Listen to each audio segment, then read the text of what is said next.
নমস্কাৰ মই মোৰ সকলো জ্যোতিষ অনুৰাগীক মোৰ ফালৰ পৰা নতুন বছৰৰ শুভেচ্ছা জনাইছোঁ। নতুন বছৰটোই আপোনালোকৰ সকলোৰে কাৰণে সুখ স্বাচ্ছন্দ্য কঢ়িয়াই আনক, সকলোৰে মংগল কৰক। মই ইতিমধ্যে আপোনালোকৰ লগত ৰাশিৰ বিষয়ে কওঁতে কেইবাটাও বাৰ্ষিক ৰাশিফল কৈছোঁ। এতিয়া মই আপোনালোকৰ বেছি দীঘলীয়া নকৰোঁ। এতিয়া মই আপোনালোকৰ লগত কন্যা ৰাশিৰ বিষয়ে দুআষাৰ ক'ম। কন্যা ৰাশিৰ এই বছৰৰ প্ৰথম কথা হ'ল কি, গ্ৰহৰ অৱস্থান লয় শনি গ্ৰহ কিন্তু আপোনাৰ ষষ্ঠ স্থানত অৱস্থান কৰি আছে, আৰু ষষ্ঠ স্থানত অৱস্থান কৰি সেই শনিয়ে কিন্তু আপোনালোকৰ অষ্টম ভাৱত আৰু দ্বাদশ ভাৱ দুটা কিন্তু অশুভ স্থান বুলি কোৱা হয় বিশেষকৈ। কাৰণ শনি ষষ্ঠত শনি একো অসুবিধা নকৰে, কিন্তু দৃষ্টিৰ কথা আছে, এইকাৰণে তাক এফেক্ট কৰিব।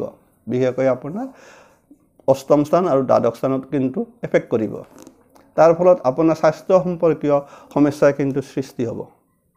গতিকে স্বাস্থ্য সম্পৰ্কে অলপ সজাগ থাকিব, বিশেষকৈ নিয়ম নীতি পালন কৰি থাকিব। গতিকে নেগলেক্ট নকৰিব, কথা আছে, কিবা এটা হ'লে নেগলেক্ট নকৰিব।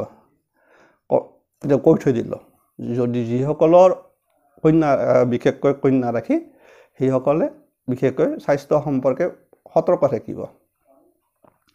কাৰণ সতৰ্ক থাকিলেহে কৈছে, এটা কোৱা আছে যে সাৱধানীৰ বিনাশ নাই।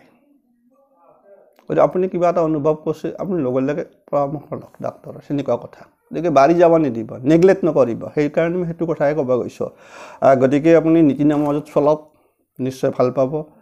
আৰু আনফালে শনিৰ কাৰণে এই বছৰ আপোনাৰ বিশেষকৈ চাকৰিত সাফল্য। আনফালে এই বছৰ কন্যা ৰাশিৰ অষ্টম স্থানত কিন্তু বৃহস্পতি বহি আছে। অষ্টম স্থানত বৃহস্পতি শুভ ফল নিদিয়ে, ভয় কৰিবলগীয়া একো নাই।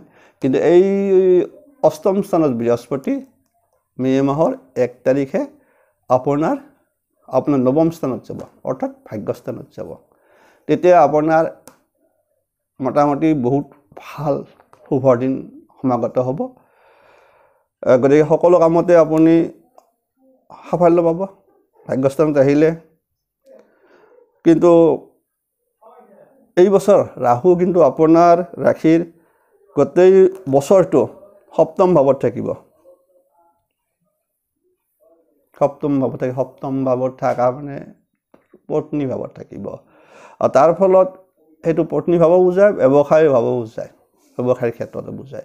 সেইকাৰণে ৰাহুৰ তাৰ প্ৰভাৱৰ কাৰণে হয়তো আপোনাৰ অকণমান ইফালে সিফালে হ'ব, ঘৰুৱা সমস্যা বা সৃষ্টি কৰিব পাৰে, ব্যৱসায়ত আপ ডাউন চলি থাকিব পাৰে। গতিকে সেইটো সাৱধান থাকিব। গতিকে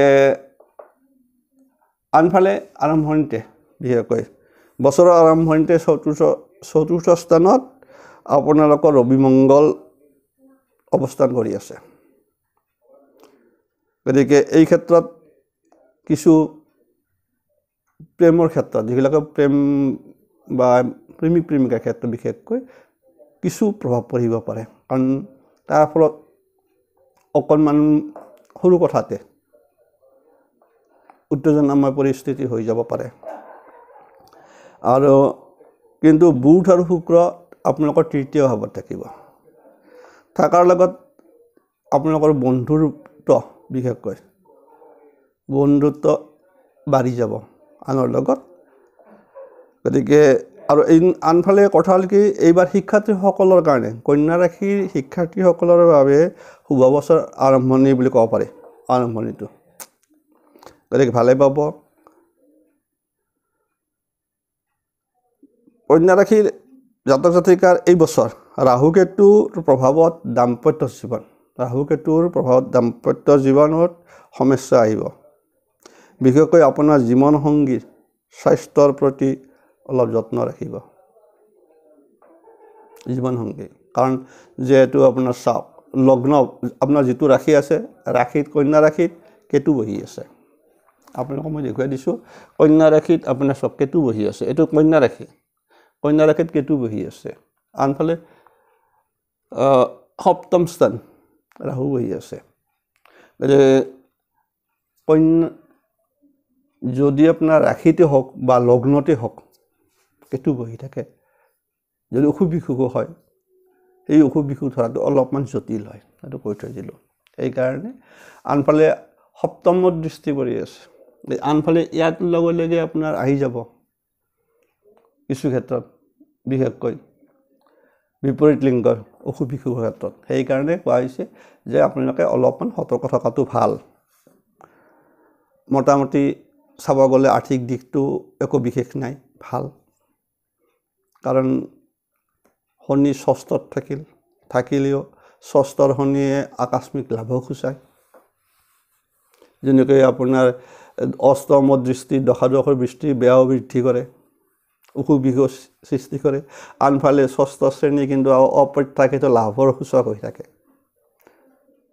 সেইটো আপোনাৰ ৰাশিতে হওক বা লগ্ন হিচাপতে হওক গতিকে সেইফালৰ পৰা ভাল আৰ্থিক দিশটো অসুখ বিসুখ কিন্তু চলি থাকিব ব্যয় বৃদ্ধি হ'ব গতিকে নিজে সতৰ্ক থাকিব অসুখ বিসুখ হ'লে নেগলেক্ট নকৰিব সকলোৰে মংগল হওক সকলো কুশলে থাকক আজিলৈকে এৰিছোঁ নমস্কাৰ